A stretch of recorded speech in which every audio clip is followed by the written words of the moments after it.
you think they could carry us across if they imitated those jellyfish? Wow! They pulled it off! They're awesome!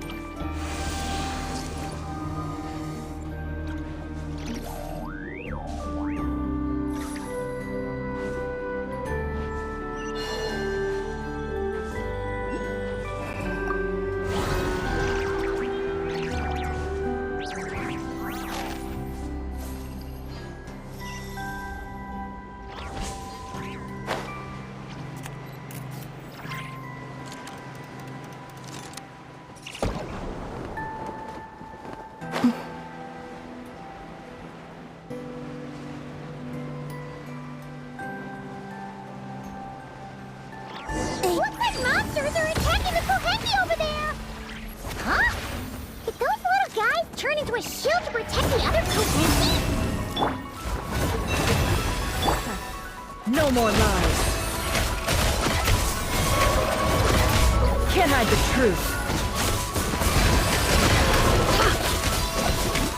Looking tomatoes. Seek within.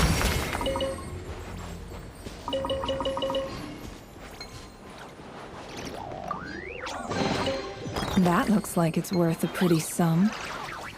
Relax.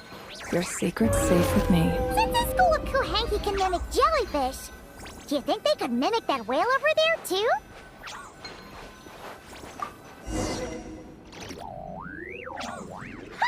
They can!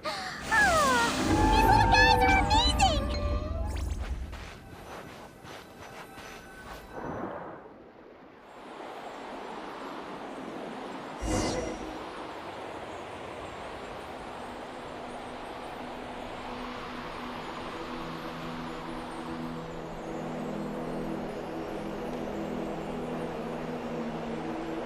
Watch out! Ah! Oki's seen us!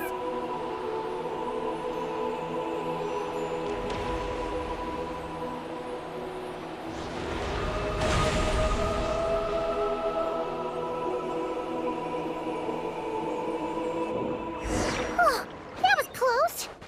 We did a great job completing our mission, though. We've got Ungi's undivided attention. He's definitely tracking us down now, so we gotta be super careful moving forward.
Ancient Moon's mound is right up ahead!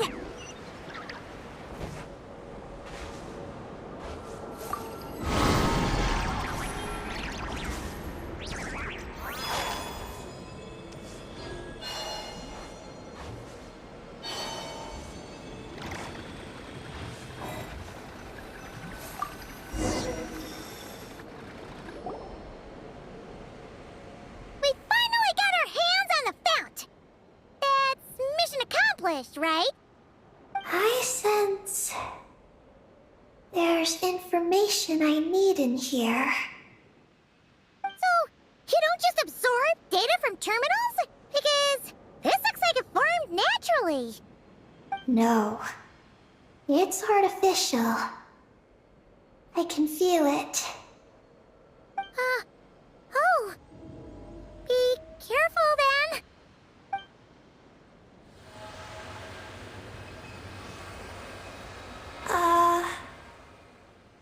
just as I thought. This is an energy entity created by a researcher named Ungian and Maggie's student. Likely also the one who left the message in the terminal. This lunar sea once used to be Luciline's Lunar Veil Laboratory. Lunar Veil Laboratory? What's that supposed to be? It's a grand project meant to hide the moon. Hide the moon? Whoa! All these guys, all these dragons sure had big dreams. How'd they plan to pull that off? The exact principles are unclear, but it seems to have something to do with his teacher, Ungin. Luciline successfully experimented with a miniature lunar veil by applying it to the Ungin circle. Oh, Paimon remembers now. The circle looked empty from the outside, but was completely different on the inside. So that was the lunar veil at work. That's right. The success of the miniature veil pushed the project on to the next phase. A massive veil generator was built here. One that could conceal the entire moon. That is because before the veil could take shape, an entity from beyond the stars pierced it. An entity from beyond the stars pierced it. The device went haywire. The laboratory exploded. And all came to nothing. Only deep underground, might some traces still remain. Wait! A being from beyond the stars? Could it be? No one anticipated the entity's arrival, but it changed everything. Luciline had designed the lunar veil as a crucial part of Project Moongazer, but it had to be suspended. So, what exactly is Project Moongazer? Look out! Oh no! Ungi's below us! Quick, get out of the way!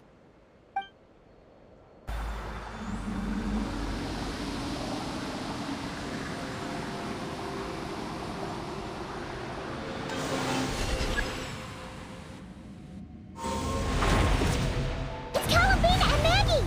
They're here to help!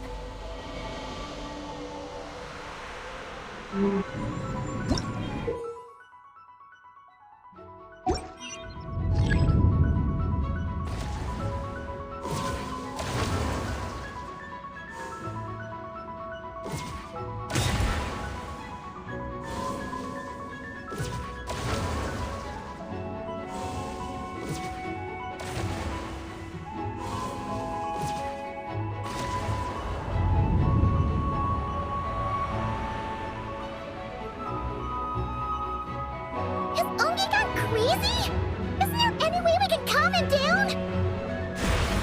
His body seems to be entangled in knotted moonlight vines. Is that what's driving him nuts? Traveler, could you try removing the vines? Up there! Look out!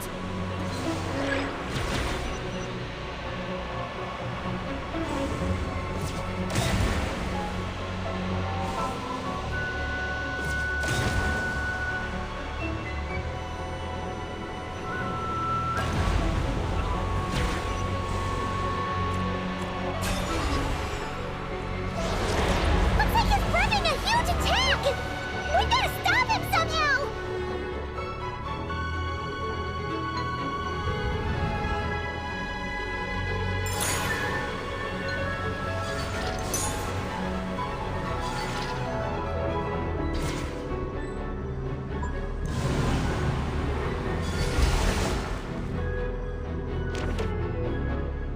Looks like it's working! Come on, let's get rid of those vines!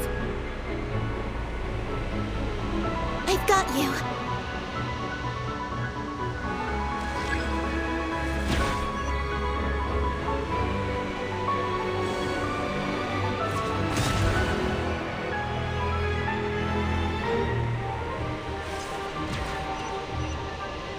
Hold on a little longer. Maggie's shaking him off.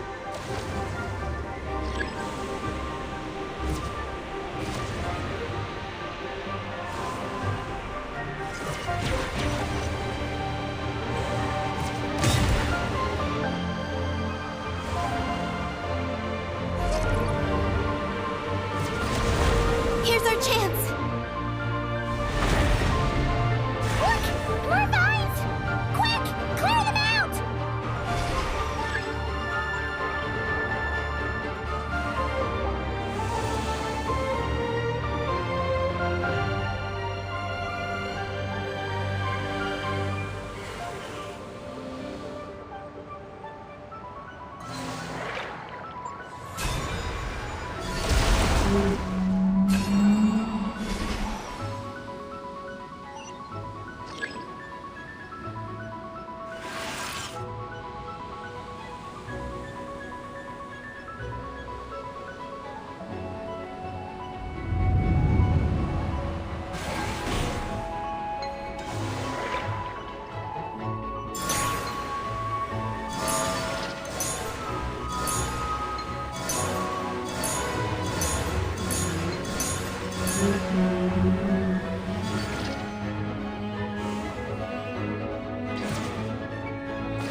Down below.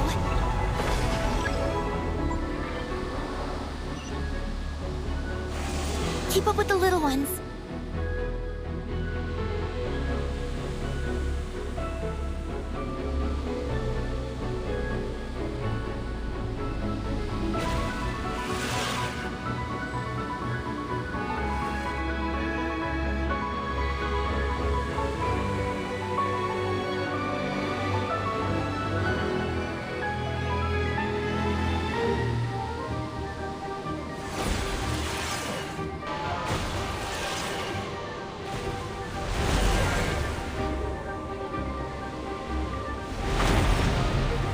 Here's our chance.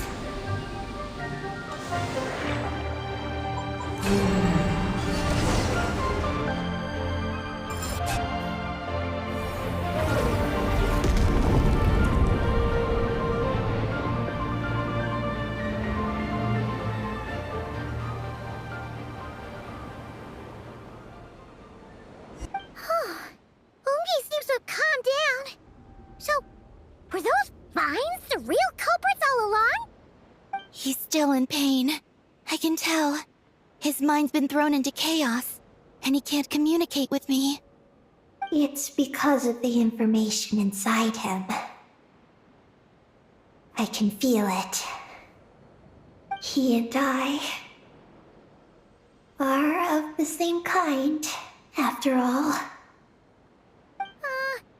What are you doing, Eggy? His body has information from Ungin's circle within it. Do you remember how there were moonlight vines growing near that terminal? You mean he was the one who absorbed the information from there? Yes. That information may contain details regarding Project Moongazer. That must be why I'm here. But you'll be putting yourself in too much danger! Paimon, let Ninin go. She was born on the moon, and I was the one who, out of worry, sent her to a place thousands of miles away from home. She did everything possible to return here with your help, back to her homeland, all for the sake of her mission. That determination, it's remarkable. I don't think she wants to be protected, even if it's out of goodwill. But Columbina! Paimon's worried precisely because she's trying so hard. You know, even though she's hit her rebellious phase and hasn't shown Paimon any respect for a while now. And maturity is what follows that period of rebellion. Paimon, if you let me go, I'll respect you so much, even the moon will seem less important by comparison. But this guy's huge! What if it swallows you? If that happens, then that must also be part of my mission. How stubborn can you get? Stubborn is one way to put it, but you could also say that this is a wish she holds most dear. That's right. Then go, Ninin. I have faith in you. Let this ray of moonlight bear witness to your choice, and bless you on your journey. This is... Thank you. Here I go.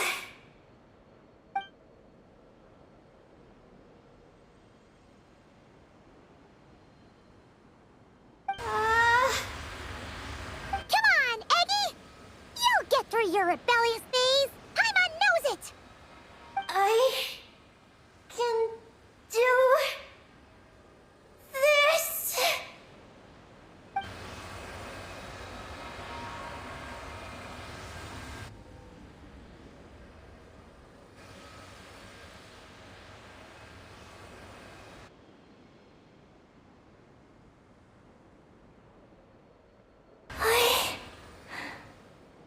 I did it. Looks like things aren't as bad as we feared. And thank goodness for that! Thank you. I've obtained some critical information. I know what transpired at Ungein's ring and the space lifeform capture station. All right. What happened? I'm curious too. It all comes back to that mysterious signal from deep space. It finally appeared again. Many years after the Dragon Pioneer's passing. But, even so, the Moon Gazer Tower he designed, the Eye of Ibn Bellum, captured the coordinates of that second signal. Wait! He finally did it?! Awesome! So, where did the signal come from? From the depths of space. Far away from the moon. So far away that the spaceship could barely reach it. And even then, it would lack sufficient energy to return. But Ungien, the life scientist, chose to pilot a spaceship named Moongazer and set out for those coordinates nonetheless. Wait, did he go cuckoo or something? Or was he not planning to come back? Perhaps it was enough for him that he'd be able to decipher the signal. And at that distance, he might have been able to transmit his discovery back. So, what happened? He disappeared into the sea of stars. And the dragons did not receive any messages from Moongazer thereafter. So, he failed. No.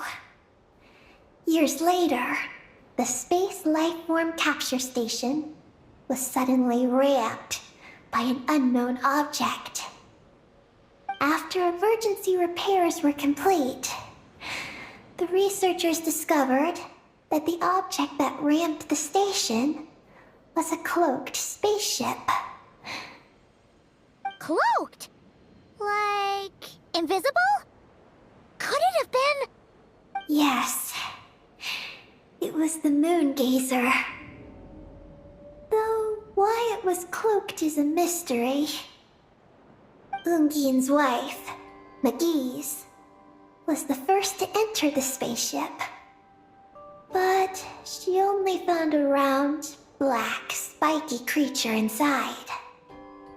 Archeoloon spectrometers indicated that the creature matched Ungian's data signature. What happened? McGee's ran a series of tests, and thus discovered that her lover was fusing with some unknown creature. Oh, that's terrifying! Was it the mysterious space life form that had sent the signal? Did it eat Ungian? Could he still be saved? Unfortunately, the dragon researchers had never encountered such a situation before. At a loss, they could only watch helplessly as Ungian transformed into an entirely new life form. Then, Ungian awoke, and he passed a message to them.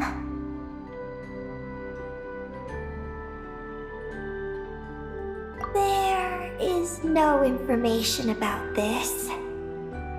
Ah, seriously? There's still some missing intel? Hearing all this, Ungian had it super rough. He tried to capture an alien, but ended up getting caught himself. That's not the case. The ship's logs show that the creature emitting the signal didn't attack Ungian. Instead, he was the one who chose to fuse with it. In this way, the creature was able to overcome the language barrier and pass a message to the dragons. What a surprising turn of events. It seems that message may be the key to understanding Project Moongazer. I'm getting more curious about what it is by the moment. So, was Ungian still alive after all that? After delivering the message, Ungian began to die. But McGee's, being an expert in life sciences herself, used an experimental technique on him. One that could convert a life form into one composed of pure, ancient moon energy. Oh, that sounds a lot like the dragon's phlogistonization. So, did she succeed? To an extent. She saved his body and created Ungi, the first artificially birthed Kuhanki on the moon. But Ungian's consciousness was completely lost during this process. From then on,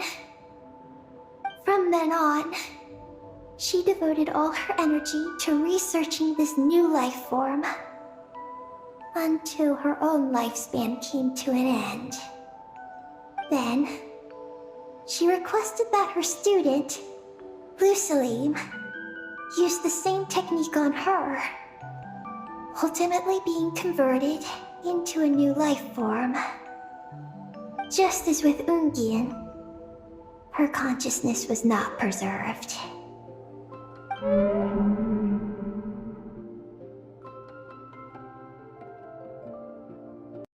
So this is your story. If that's the case, I think that Lusaline may have been the one to inherit the message that the creature from space transmitted to the dragons. Did he also establish a research facility somewhere? That's most likely where we'll find the key to Project Moongazer. Oh? Did you discover something?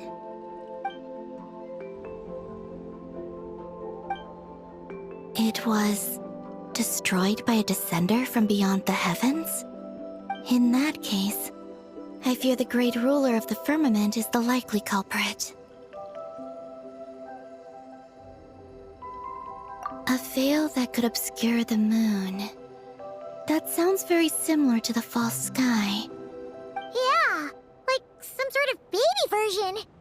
But his research institute has already been destroyed. He might have been lost in that explosion too. My guess is just the opposite. That Lusalim didn't perish, and that his research survived. Huh? Why do you say that? As you can see, apart from the Lunar Sea itself, none of the draconic facilities have been destroyed. Not the Eye of Ibn Bellum, not Ungian's Circle, not the Space Lifeform Capture Station. Their survival doesn't seem in line with the plan laid down by the one who changed the world. So, you're saying that Lusalim protected them somehow? Yes. He might have struck a bargain using the fruits of his research, and followed the ruler of the heavens thereafter. That makes sense. And if it's true, he might have continued Project Moongazer elsewhere. But where? I do know of one other place on the moon. If Project Moongazer was hidden anywhere, my guess is that would be it. However... Ninin, is there something you haven't told us? Huh? Among your kind, only you have a mission you seek to fulfill. Oh, that's true. Now you mention it, Hecky's buddies all seem super carefree. Don't worry. I won't force you to answer. I just want to know more about you. After all, out of all the terminals we've seen, not a single one seems to contain information about you. I don't know either. It's okay. I'm just curious. If you don't want to talk about it, you don't have to. We trust you. What if I really am hiding something from you? I'm just... curious too. Keeping secrets isn't always a bad thing. I learned that from a friend. But if I do get angry, I might take the hat I gave you back. And Paimon will throw the snack she was saving for you into the Lunar Sea. I understand. I promise I won't hide anything from you. Then I'll take your word for it, Ninin. Now, please follow me. There's a base on the far side of the moon. My powers tell me that it's massive. I originally planned to save it for last, because cleaning it up would probably be exhausting. But now, I suppose it has to be moved up the schedule. I have a feeling we'll find the answers to our remaining questions there. Thank you. How can I repay you for all this? Look, Paimon. Don't you think Ninin's matured even more now? You're right. She's actually talking about paying us back. But we're friends, so there's no need for all that. Yes. He taught me that lesson, actually. You could stand to learn it too, Ninin. Well then, follow me when you're ready.